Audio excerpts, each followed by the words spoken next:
Peugeot kompanijai tai yra namų paroda, todėl natūralu, kad čia jie stengiasi parodyti kaip įmanoma daugiau naujovių. Šiais metais Paryžiuje debiutavo 208-ojo sportiškoji versija GTI ir raliui skirtas 208-ukas. Be to, prancūzai nebūtų prancūzais, jeigu neparodytų bent keleto konceptinių automobilių.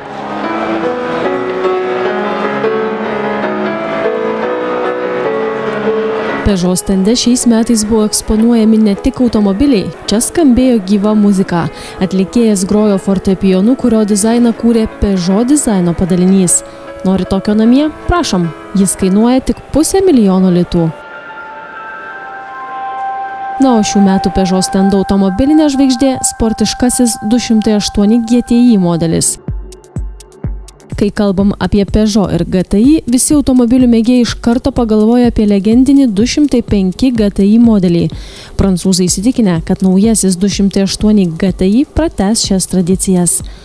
Automobilis atrodo gan gražiai ir netgi kaip ir dera sportiškam automobiliui kiek agresyviai.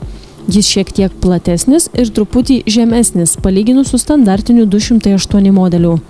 Po variklio dangčių rasit 1,6 litro variklį su turbina, kuris išvysto 200 arklio galių.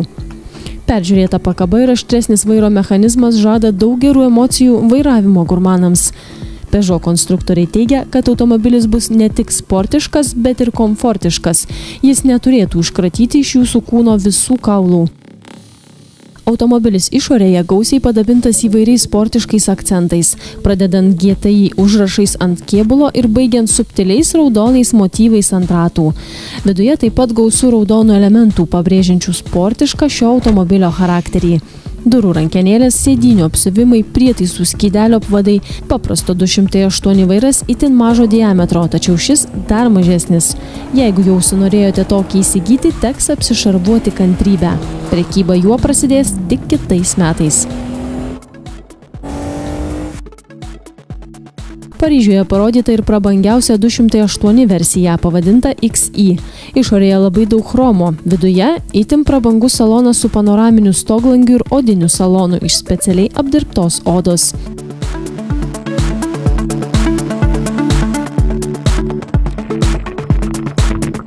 Dar vienas 208 šeimos narys turėtų papildyti šią gamą netrukus. Paryžiuje parodytas kaip konceptinis. Tai 2008. Nors prancūzai sako, kad tai konceptas, tačiau patys pripažįsta, kad automobilis 98% paruoštas gamybai ir prekyba juo prasidės jau kitais metais. Žinoma, priekiniai žibintai serijinėme automobilyje bus pakeisti tradiciniais, o tie keisti šoniniai galinio vaizdo veidrodėliai taip pat taps normaliais, kai automobilį jau bus galima užsisakyti. Šis modelis turės konkuruoti su Nissan Juke ir šį rudenį debiutuojančiu Opel Mokka. Peugeot 2008, kai bus pradėtas pardavinėti, bus siūlomas ir su naujos kartos varikliu. Prancūzai sukūrė 1,2 litro variklį su turbina, kuris išvysto net 110 arklio galių ir yra, kaip jie teigia, stebėtinai ekonomiškas. Parodoje buvo parodytas lengvai atšviežintas RCZ modelis, kartu pristatyta ir jo sportiškiausioji R versija, kuri išvysto net 260 arklio galių. Prancūzai sako, kad tai tik konceptas, tačiau pripažįsta, kad kažką panašaus bus galima užsisakyti jau šių metų gale.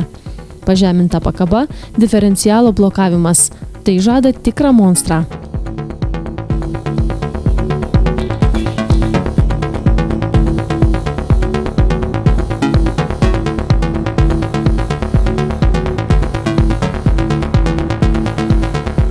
Na, o benzingalviams Peugeot stende stovėjo net 2 modeliai.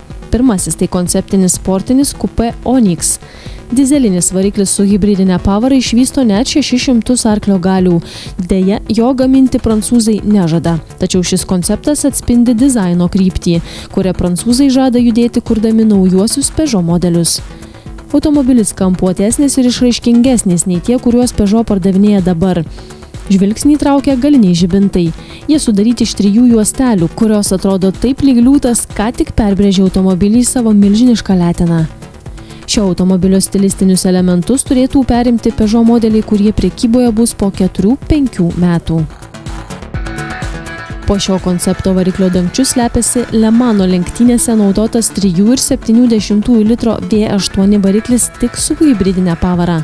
Gaila, bet hibridinio Peugeot Le Mano lenktynėse mes taip ir neišvydome.